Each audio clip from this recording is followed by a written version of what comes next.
Hey everyone, welcome back to my channel. This is Heidi from My Reading Life, and I'm here today to film a tag video, which, as all of you know, I'm really poor at following through on the tags that I've been tagged in.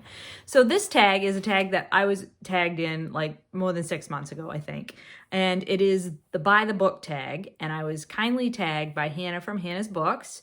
And the original tag was created by Berg, who I don't believe is any longer making booktube videos, but I will link Hannah's channel down below, and I will link her version of this tag because she did an excellent job with it.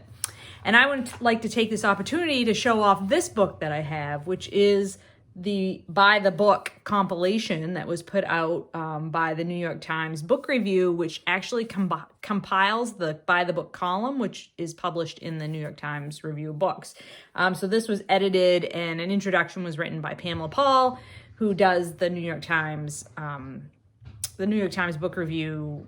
They have like a podcast that I used to listen to, which is also good. But this is a fun book because they do a little illustration of each of the authors, and they have their interview in here that was originally published in the book review. And this is a fantastic, fun book. If you like books about books, this is a fun one.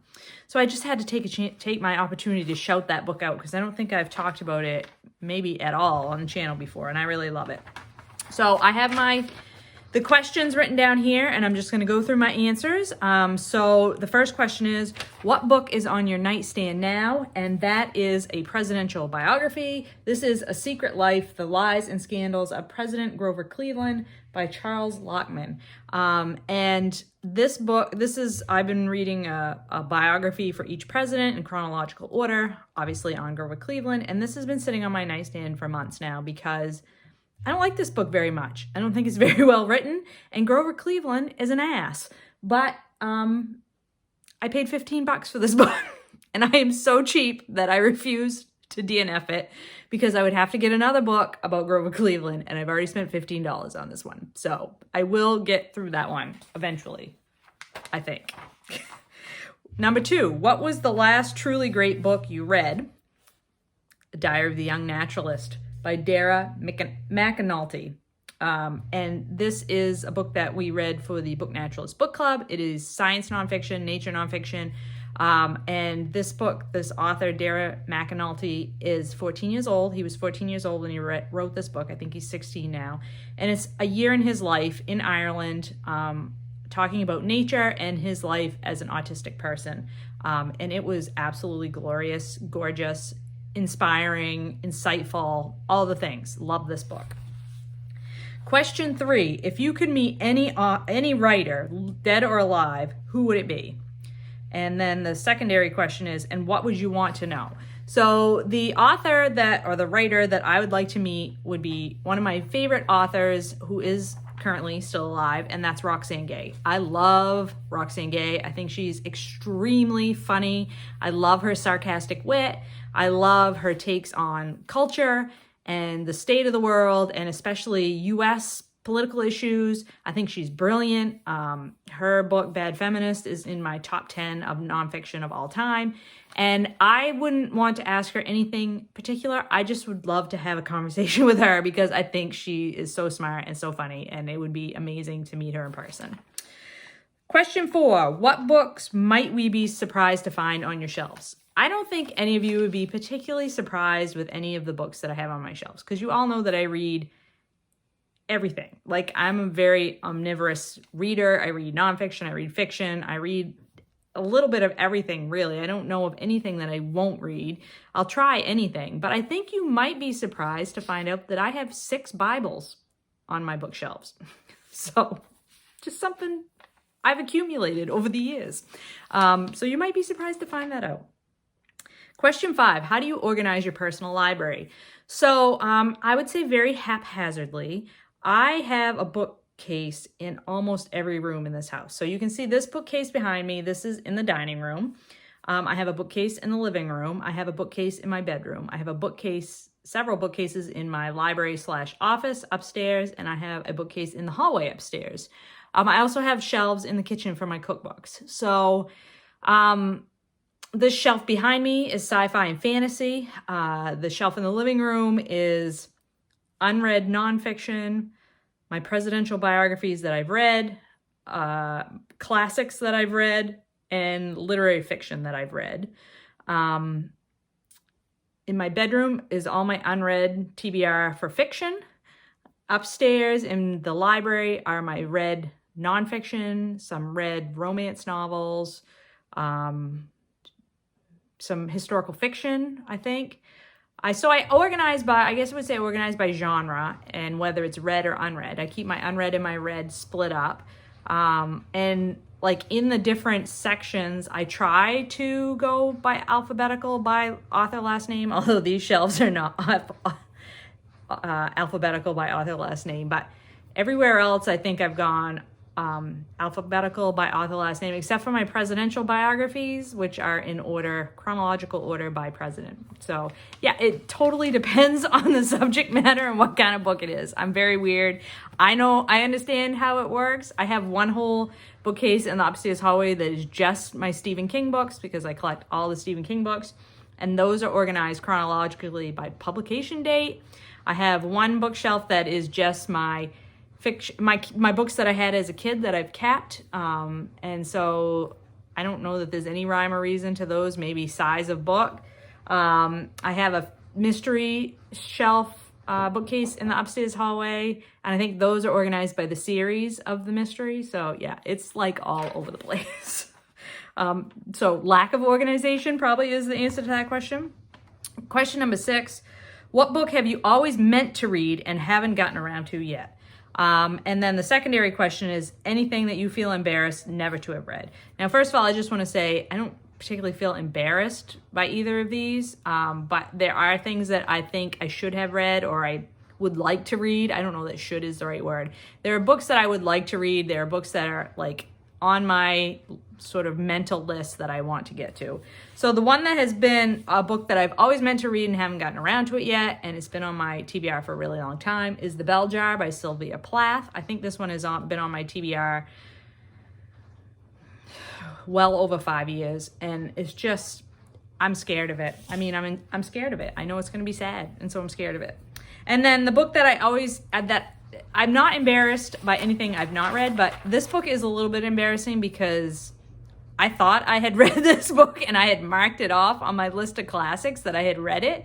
And then some like different people have read it recently and talked about it on BookTube, and I'm like, I don't think I've actually read this book. Like, I know the basic plot outline just from pop culture, but I don't think I ever actually read the book for some reason. I don't know why I marked it that I read it.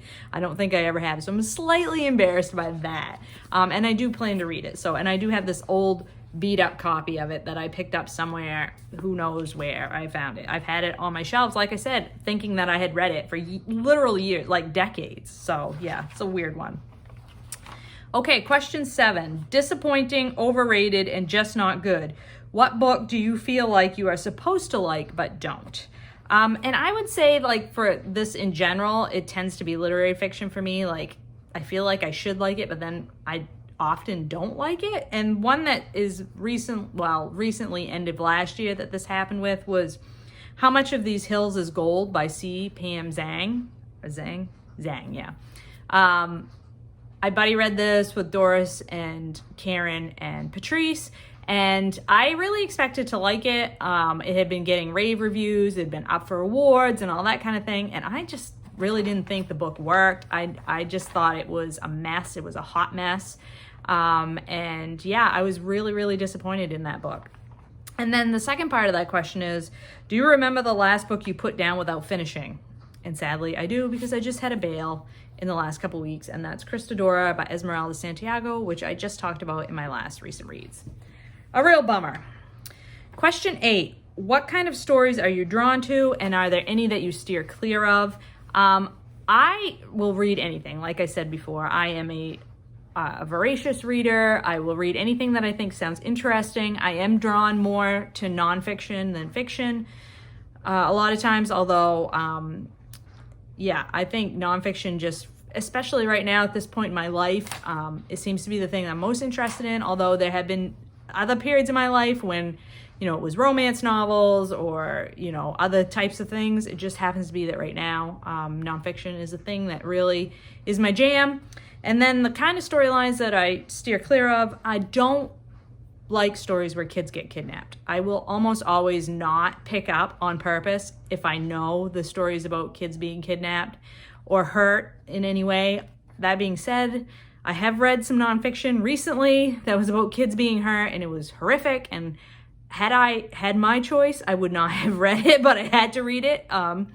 So yeah, I just do not, as a mother, ever since I became a parent, I just have not been able to read about kids being kidnapped or kids being hurt, especially small children. Just really, really difficult subject matter for me. And I also don't like slasher horror kind of stuff anymore. When I was a teenager, I was totally into really horror, like definite horror books, but I just can't read that kind of stuff anymore. I'm a big wimp now that I'm older. I don't know why. Question 9 is, if you could require the president to read one book, what would it be? And I just want to put right out here that I'm glad that I waited to do this tag until we have the current president. Isn't that awful? If I could require President Joe Biden to read one book, I would require him to read The Story of More by Hope Jaron. This is how we got to climate change and where do we go from here. Now, President Biden is not a climate change denier, thankfully, but I do think that he is of a certain generation, and I think that there is information in this book that is very clearly and concisely written to explain basically what it says on the tin, how we got to this place and how can we move forward as a world, as globally, how can we move forward? And I think Biden would appreciate some of the more nostalgic elements of this book, as Hope Jaron talks about growing up and how things have changed over time. I think President Biden seems to me like the kind of guy that could appreciate those nostalgic elements in this book, and I think he would find it engaging. So I would like him to read that book. Question 10 is, and the last question, what do you plan to read next? And starting this weekend, I will be reading The Code Breaker, Jennifer Doudna, Gene Editing, and the Future of the Human Race by Walter Isaacson. And this is the story of the woman who invented CRISPR and gene editing. And I am really, really excited to read this book. Some of my BookTube friends have read this recently. And I am going to start this weekend and buddy read it with Britta. And so I'm thrilled to be reading this. It's a chunky monkey, but I'm into it. Okay, and so then the last bit is to tag someone, and because I am so late, I am only going to tag one BookTube channel, and that is Nell and Scott at Gunpowder Fiction and Plot, because I went back through their videos and saw that they hadn't done this one yet, or at least I couldn't find it. So hopefully they haven't, and I think they would have a really fun discussion between the two of them with these prompts. So, and if any of the rest of you have not yet done this tag and you find it interesting, please do consider yourself tagged by me and let me know in the comments down below if you do it, because I would love to come watch your video. I love this tag. I think it's really fun and a lot of great questions. I hope you're all doing well and finding some great books to read, and I will talk to you later.